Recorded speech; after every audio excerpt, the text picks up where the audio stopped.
Урматтуу мага катталуучулар, урматтуу достор, кымбаттуу кыргызстандыктар, ушул видеону көрүп жатсаңыздар.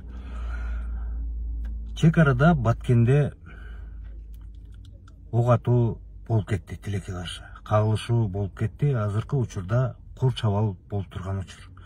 Социалдык тармакта ар кандай видеолор таркап, үрөй учура турган үндөр менен ок атуучуларды болуп аткандарын таркатып, Баткенде согуш жүрүп атат, кыргыз эли көтөрүл деп кыйкырган урандар болуп жатат. Мен кыргызмын деген накта нукура адамдын жүрөгүн бул ойготпой койбойт. Ар бир кыргызмын деген адам мекенин керек болсо ошол жерге барып башын сайып коюп коргогонго даяр. Мындай чакырыктарды кылганга биз жетишебиз. Бизде каалайбызбы, каалабайбызбы, жакшы көрөбүзбү, жаман көрөбүзбү, колдойбузбу, колдобойбузбу, шайланган расмий бийликтери бар. Ошол бийликтер бүгүнкү күндө болгон күч аракеттерин жумшап, ушул эки кагылышууну токтотууга болгон күч аракетин жумшап токтотот деген ишеничтебиз, үмүттө болушубуз керек.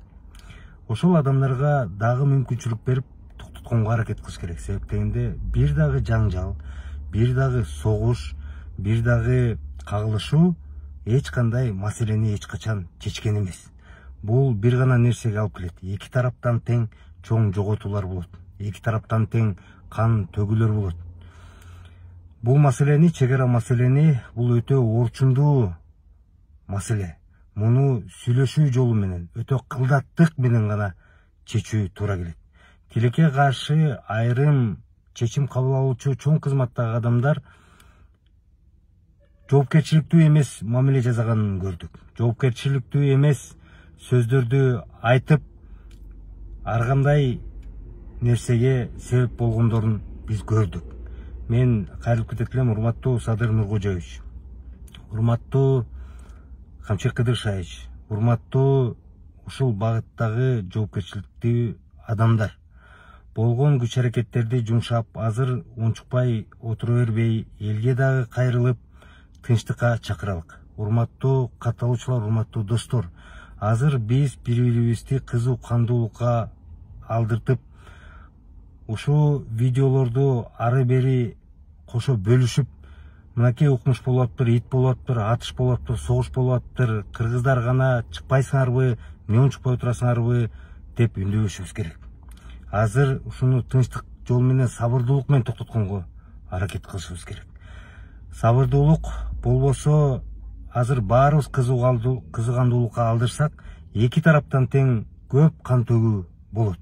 Ал азыркы учурда мынакей көп кагылышуу болуп атат, мунун кесепети дагы оор, мындан дагы оор абалга алып келебиз. Ошондуктан сабырдуулукка чакырат элем. Улуу Рамазан айында бизде тажик туугандарда дагы, кыргыздарда дагы мусулман басымдуу көпчүлүгү. Ушул айда согушту баштабай, кайра ушундай кызыгандуулукка алып аткан жигиттерибизди, алар эр жүрөк жигиттер туура, бирок ошо эмоция калтырып аткан жигиттерибизди, жакындарыбызды кичине сабырдуулукка чакыралык, токтотолук, мүмкүнчүлүк берелик, аракет кылалык. Ушундай жол менен гана чечкенге аракет кылыш керек. Анан чечим кабыл алуучу тараптар, сиздер азыр колуңуздарда элдин, канча деген адамдардын, өлкөнүн тагдыры колуңуздарда.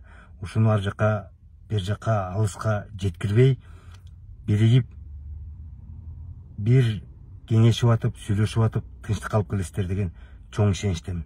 Достор, биз дагы чакырышалык, салымыбызды ушу сабырдуулукка көбүрөөк жумшайлык. Согушканга, тытышканга, кырылышканга жетишебиз.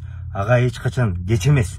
А бирок согушту болтурбай, кагылышууну кылбай, канды төктүрбөй алып калганга кеч болуп калышы мүмкүн. Ошондуктан баарыбыз сабырдуулук кылалык. Сабыр, туугандар, сабырдуу бололук.